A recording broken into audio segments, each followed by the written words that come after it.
क्या भारत की गर्दन अब एक ऐसे लोहे के पिंजरे में तब्दील हो चुकी है जिसे तोड़ना चीन के लिए नामुमकिन है?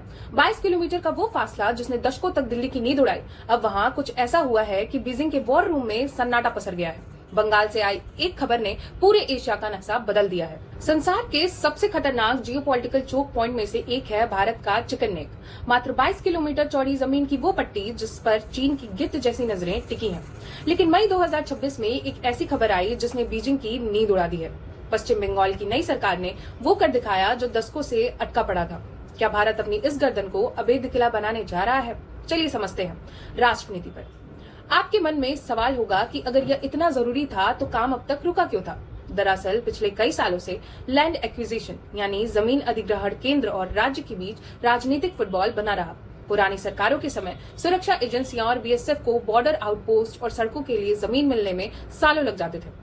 राजनीतिक विचारधाराओं के टकराव के कारण फाइलें दबी रही, जिससे सिलीगुड़ी कॉरिडोर के आसपास इंफ्रास्ट्रक्चर का विकास कछुए की रफ्तार से चला। इसका सीधा फायदा उन ताकतों को मिला जो भारत को कमजोर देखना चाहती थी।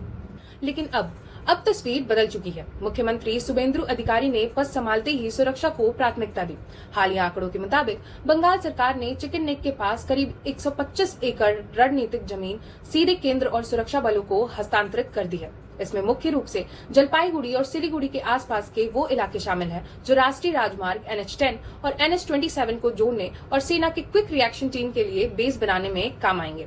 इसके अलावा दशकों से लंबित 12 से ज्यादा सड़क परियोजनाओं के लिए क्लियरेंस दे दिया गया है। जमीन का मिलना सिर्फ विकास नहीं बल्कि एक वैचारिक युद्ध की जीत है।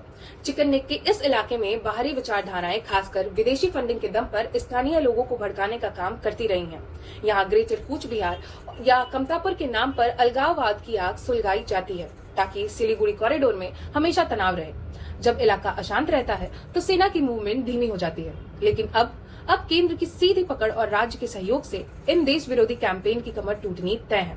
राजनीतिक गलियारों में अब यह चर्चा तेज है कि क्या सुरक्षा के लिए इस पूरे कॉरिडोर को केंद्र शासित प्रदेश घोषित कर दिया जाएगा।